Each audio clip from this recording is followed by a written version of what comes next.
Good morning, sir. I'm Grace Joy Bigalba, your student nurse from Wesleyan University of the Philippines. And the goal of my demonstration for today is to perform the musculoskeletal assessment. So the musculoskeletal exam helps to identify the functional anatomy associated with clinical conditions, thereby differentiating the underlying system involved and could correctly point towards the condition, helping in early diagnosis and intervention. Good morning, ma'am. I am Grace Joy Bigalba, your student nurse from Musculoskeletal University of the Philippines, and I will take care of you from 7 a.m. to 1 p.m. So for safety purposes, may I hold your hand as I check your ID band? Okay, ma'am, the procedure that I will be doing is that I will be checking some part of your musculoskeletal system, but before that, I'm going to ask you for your consent. So is it okay with you to touch some part of your body for the assessment? And also, ma'am, I'm going to remind you that everything that will happen here for the assessment will be fully determined and will remain confidential between you and me in the attending position that I'm referring to. Now, I'm going to proceed doing my hand hygiene to avoid the spread of infections or diseases.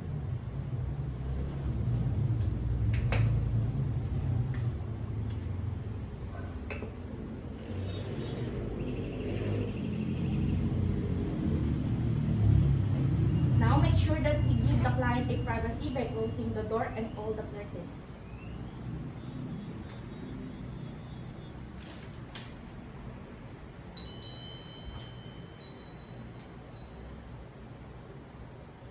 Okay, so Ms. Mika, before we start with our assessment, I'm going to ask you some questions regarding to your health history. So Ms. Mika, do you feel any pain? Do you limit your movement or the activities for your daily living? No. Do you have injuries in your previous sports? No. Do you have lost function without pain? No.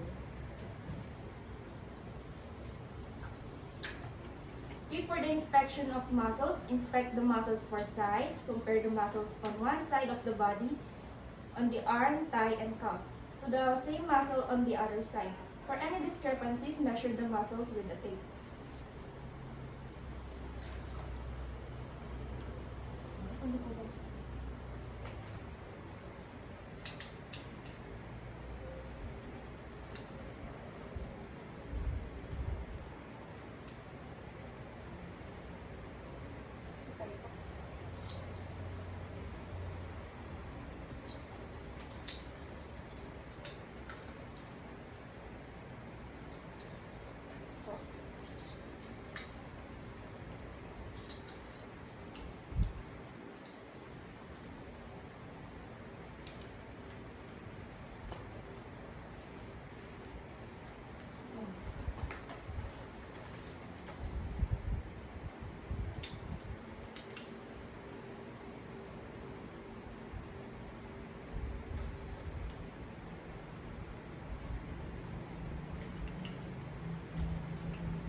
So the normal findings, the patient has an equal size of muscles on both sides of her body. Okay, so then next is the inspection of the muscles and tendons for contractures or shortening, and also the muscles for tremors, and for example by having the client hold the arms in front of her body. So ma'am, please, sa hands na. So for the normal findings, I don't see any signs of contractures and I don't see any signs of tremors. So next is the test muscle strength. So compare the right side with the left side. So first is the sternocleidomastoid. Client turns the head to one side against the resistance of your hand. Repeat with other side. Ma'am, can I touch your face? Just na lang po.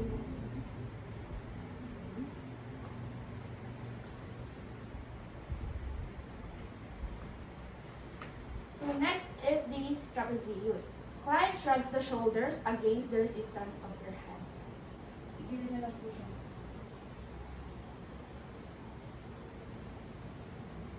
Next is for the deltoid. Client holds Holds arms up and resist while you try to push it down.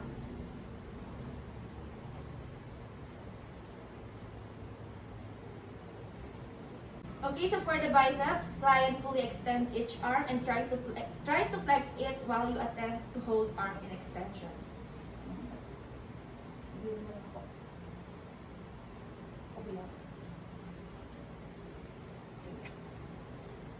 Okay, so for the triceps, client flexes each arm and then tries to extend it against your attempt to keep arm in flexion.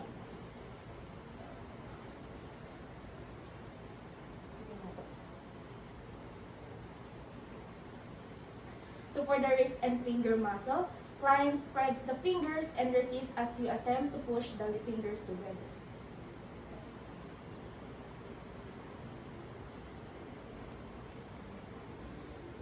So for the grip strength, client grasp your index and middle fingers while you try to pull the fingers out.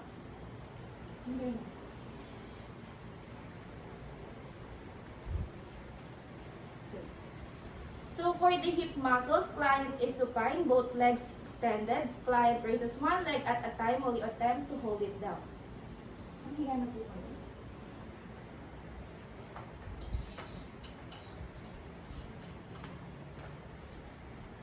Spread niyo po muna yun.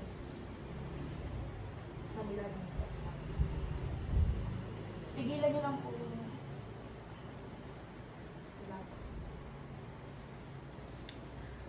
Okay, so for the hip abduction, client is supine, both legs extended. Place your hands on the lateral surface of each knee.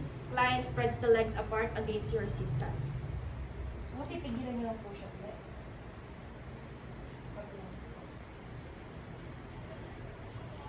Okay, so for the hip adduction, client is in same position as for hip abduction. Place your hands between the knees. Client brings the legs together against your resistance.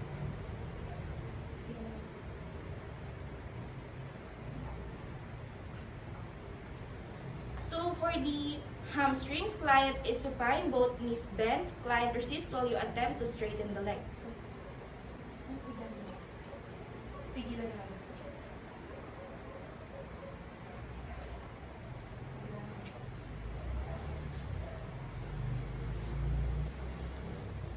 Okay, so for the quadriceps, client is supine, knee partially extended. Client resists while you attempt to flex the knee.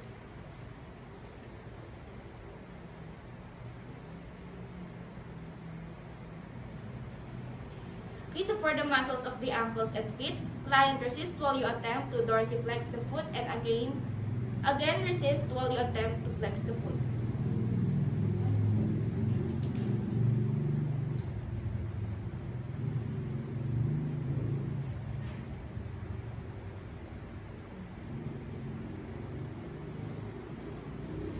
So for the normal findings, the patient has a 100% of normal strength, normal full movement against gravity and against full resistance. It is equal strength on each body side. Okay, so after the test of the muscle strength, we're going to proceed to the inspection of the skeleton for structure, and we're going to proceed to palpating the bones to locate any areas of edema or tenderness.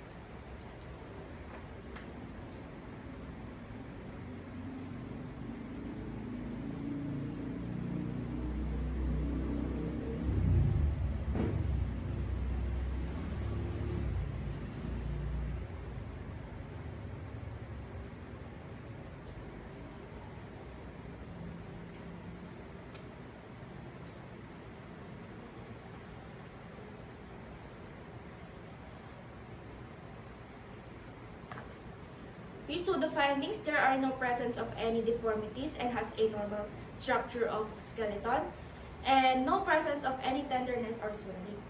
Okay, inspect the joint for swelling and palpate each joint for tenderness, smoothness of movement, swelling, crepitation, and presence of nodules.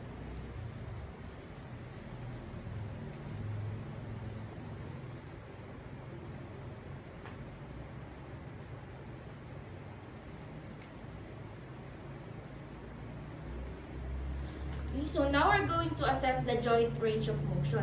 Ask the client to move selected body parts. So please go up.